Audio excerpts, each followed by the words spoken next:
कि क्या इंसान जब पैदा होता है तो अपने सारे टैलेंट्स के साथ में, अपनी सारी खूबियों के साथ में, अपने सारे फीचर्स के साथ में पैदा होता है, या फिर वो सोसाइटी में आकर के अपनी फैमिली से, अपने टीचर से, अपने मेंटोर से, अपने फ्रेंड सर्कल से, अपनी सोसाइटी से सीखता है, जो भी कुछ सीखता है, जो भी कुछ बनता है। और हमने काफ़ी लंबी एक डिबेट उसमें देखी। अब आज का जो शॉकिंग हमारा लेक्चर है या जो आज का वीडियो है, उसमें हम देखेंगे कि काफ़ी लंबे समय तक हमारे साइंस में बहुत सारी ऐसी बातें होती रही हैं साइंटिफिक कम्युनिटी के अंदर, जो आज हंसी जिन्हें सुनकर आएगी। जैसे बहुत लंबे समय तक जो हमारे एक साइंटिस्ट थे 18th सेंचुरी के, फ्रेंच जोसेफ गाल, उनका ये कहना था कि किसी इंसान की भी जो फ्यूचर है, जो भविष्य है, वो इस बात को देखकर बताया जा सकता है कि उसका स्कल जो है, ब्रेन के ऊपर का जो पार्ट है हमारा स्कल, इस स्कल के उभार और गड्ढे, उसका जो ऊंचापन है, उसका नीचापन, जब हम टच करते हैं तो हमें दिखाई पड़ता है कि कुछ पार्ट हमारा ऊंचा उभरा हुआ होता है, कुछ पार्ट हमारा नीचा होता है। तो वो कहते थे खास किस्म का पैटर्न होता है। कुछ सिंगर होते हैं तो उनका कोई सा पार्ट उठा होता है, कुछ राइटर होते हैं उनका कोई सा वाला पार्ट उठा होता है, कुछ क्रिकेटर हैं। तो ऐसे हम बचपन में, या जो उनकी उम्र अडल्ट वाली हो जाती है, उसमें हम ये आइडिया लगा सकते हैं कि कौन इंसान क्या बनेगा अपनी ज़िंदगी में, और कैसे उसको ये देख करके, उसको उसका स्कल की स्टडी करके कि वो क्या बनेगा, कौन सा पार्ट उसका उभरा हुआ है। और इसे इन्होंने नाम दिया फ्रेनोलॉजी। हालांकि इन्होंने जो नाम दिया 18 सेंचुरी में वो था क्रेनियोलॉजी, मतलब स्टडी ऑफ द स्कल। जो क्रेनियोलॉजी, क्रेन बोलते हैं ना, स्कल को बोलते हैं। उसे कुछ लोगों ने क्रेनियोस्कोपी भी बोला, मतलब उसी को और डिटेल में समझना। और बाद में फिर इसके नाम दिया गया फ्रेनोलॉजी। फ्रेनोलॉजी भी मतलब वही होता है कि ब्रेन की स्टडी करना। तो हुआ क्या, इनका ये कहना था कि भाई जितने भी लोग हैं, चाहे वो, अगर कोई किसी को गालिब बनना है, या लता मंगेशकर बनना है, या सचिन तेंदुलकर बनना है, तो वो उनके स्कल को, उनके हेड के स्ट्रक्चर को देखकर बताया जा सकता है कि भाई ये बंदा ये बनेगा, ये बंदा वो बनेगा। और इन्होंने इसकी कुछ थ्योरी भी दी, मतलब कुछ रिसर्चेज भी पब्लिश करी, जिसमें इन्होंने कुछ लोगों के स्कल वगैरह लिए, और वो लेकर के उस पे कुछ डायग्राम वगैरह बना करके दिखाया कि किस तरीके से एक जो राइटर था, पोइट था, उसका ये वाला पार्ट उठा हुआ था, दूसरे का उठाया, बोला देखो ये भी पोइट ही था, इसका भी ये वाला पार्ट उठा हुआ है। इस तरीके से उन्होंने 2-3 स्कल्स की स्टडी करी, और ये बात क्लेम करी कि जो स्कल के अंदर बम्प होते हैं या गड्ढे होते हैं, वो ये बताते हैं कि आप टैलेंटेड हो या नहीं हो, और कौन सा स्पेसिफिक टैलेंट आपके कौन से वाले हिस्से से आता है। तो वो वाला हिस्सा अगर फूला हुआ है तो इसका मतलब बड़ा हुआ है, इसका मतलब कि आप उस टाइप की जो एक्टिविटीज़ हैं, जो पर्सनालिटी है, उसमें आप बहुत आगे होगे, मतलब उस टाइप के फील्ड में आप जाओगे।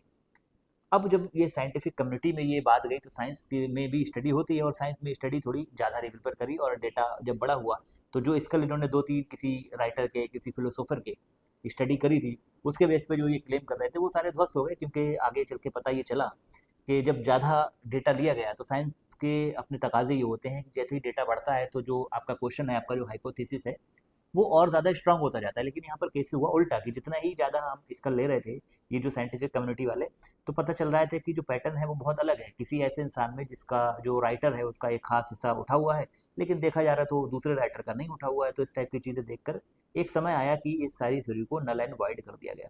मतलब ये माना गया कि जो हमारे फ्रेंच जोसेफ गाल साहब थे, ये झूठे और सीडो साइंस बयान कर रहे थे। तो अब ये सवाल ये आएगा, अगर ये फ्रेंच साहब झूठ बोल रहे थे और इनकी थ्योरी पूरी झूठी थी, तो हम इसे साइकोलॉजी में आज के समय में पढ़ते क्यों हैं? क्यों इतनी ये रिलीवेंट है, क्यों इतनी इंपॉर्टेंट है, जिसे हम स्पेसिफिकल एकेडमिक्स में भी इसके बारे में जिक्र करते हैं? उसका सबसे बड़ा रीज़न छुपा है इनकी डेस्टिनेशन में, मतलब इनके रास्ते में नहीं है जिस तरीके से वो जाना चाह रहे थे, पर डेस्टिनेशन में बिल्कुल सही थे। तो साइंस में ऐसा बोला जाता है अक्सर, साइंस में, कि हम कई बार बहुत गलत रास्ते से कहीं पर जाने की कोशिश करते हैं, लेकिन इन द एंड हमें सही रास्ता मिल ही जाता है, या सही मंजिल मिल जाती है। तो उससे पहले तक जब फ्रेंच गॉल ये बोल रहे थे कि भाई हमारे ब्रेन के अंदर बहुत सारी चीज़ें होती हैं, जिसे देख करके हम आइडिया लगा सकते हैं कि हम टैलेंटेड होंगे या नॉन टैलेंटेड होंगे। लेकिन उससे पहले तक ज़्यादातर केसेस में हम अपने दिल को, जो पर्सनालिटी है, जो टैलेंट है, वो ये मानते थे कि दिल से आता है, या फिर हमारा जो गॉल ब्लेडर है उसके अंदर बाइल जो होती थी, ये माना जाता था कि बाइल से निकलता है। तो पहली बार ऐसा हुआ कि झूठी ही सही, झूठी थ्योरी ही सही, लेकिन उसके बेस पर भी ये हुआ, कम से कम लोगों ने स्कल को, ब्रेन को स्टडी करना शुरू करा।